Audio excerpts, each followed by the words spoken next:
halaman 24 ya, akan kita kemarin 7 baris dari bawah.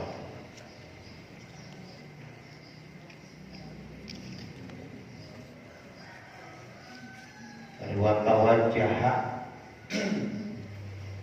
masih tentang hikayat Fudail bin Iyad, seorang begal yang kemudian taubat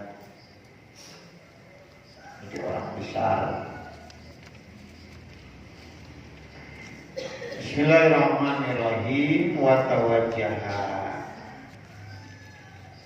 Lalu ini Fudail bin Iyad menghadap atau menuju nahwa Makkah, ke arah kota Makkah. Begitu dia menyatakan dirinya taubat, anak buahnya suruh pada pulang, dan kalian pulang semua. Saya taubat kepada Allah, saya tinggalkan apa yang selama ini saya jalankan. Jadi ketua garong begal ya, telah merasa seolah-olah dirinya terpanah, bahasa beliau itu dengan panahnya Allah. Kemudian dia menghadap menuju kota Mekah, berangkat dia menuju kota Mekah, meninggalkan perbuatan kriminalnya, tindak kriminalnya. Hatta balagho, hingga sampailah ini Fudail bin Iyad biqurbin min Nahrawan, sampailah di dekat dari kota Nahrawan. Fastaqbalahu Harun ar-Rasyid, maka menyambut akan Fudail bin Iyad Khalifah Harun ar-Rasyid, khalifah yang sangat terkenal kan, dalam dinasti Abbasiyah pada abad ke-7. Khalifah Harun ar-Rasyid pada masa itu adalah masa keemasan Islam. Yang sangat terkenal tuh di masa Harun ar-Rasyid juga ada Abu Nawas. Begitu sampai ke kota Nahrawan, itu Khalifah Harun ar-Rasyid menyambut Fudail. Faqala, kata Khalifah Harun ar-Rasyid, ya Fudail, wahai Fudail, ini ra'aitu fil manam, sesungguhnya aku melihat fil manam, dalam tidur, aku mimpi. Ka'anna munadin yunadi, seolah-olah penyeru yunadi, berseru, ada seruan, ada pengumuman. Bi Allah sautihi, dengan suara yang tinggi. Dalam tidurnya Khalifah Harun ar-Rasyid, jadi seorang khalifah, seorang ulama.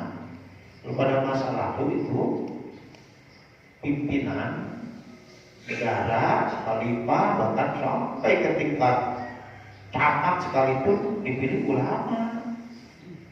Ya, coba Sultan Hasanuddin, kemudian sampai ke bupati Cianjur itu, ya bupati pertama adalah penyebar Islam pertama. Dulu gak jadi bupati, gak jadi yang memimpin satu daerah itu kecuali ulama, orang yang paham ilmu agama, paham ilmu pemerintahan, dulu begitu.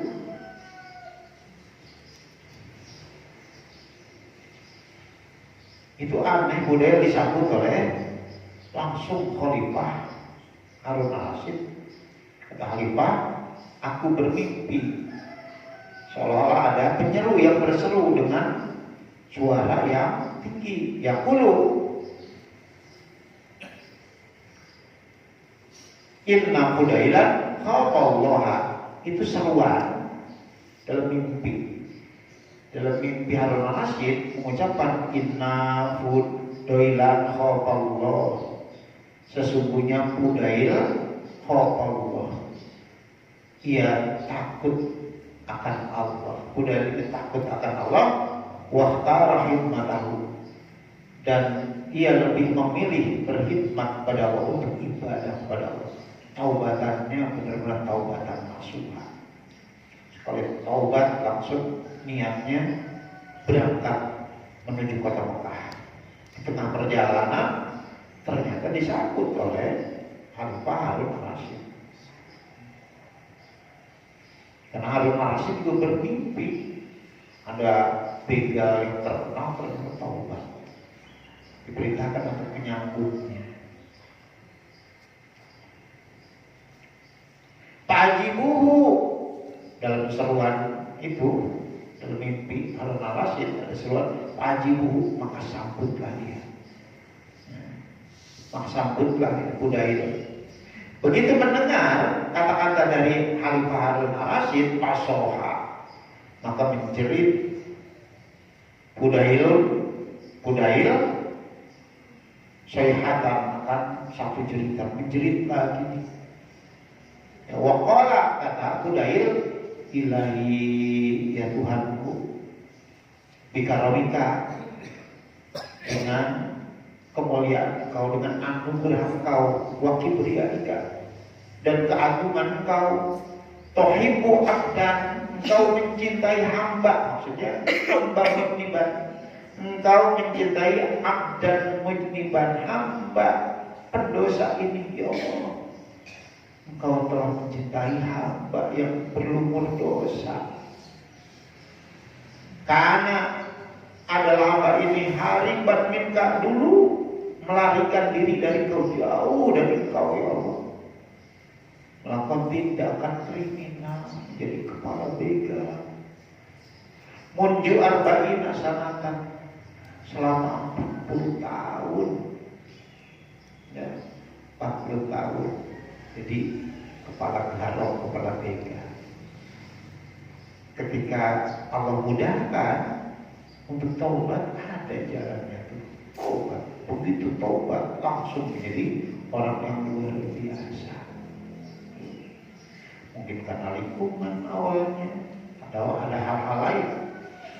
Ini bisa jadi orang kalau belum berakhir hidupnya, bisa jadi yang tadinya jahat kemudian berubah menjadi baik. Tadinya orang-orang yang berada di tempat-tempat maksiat kemudian berada di tempat-tempat taat atau sebaliknya.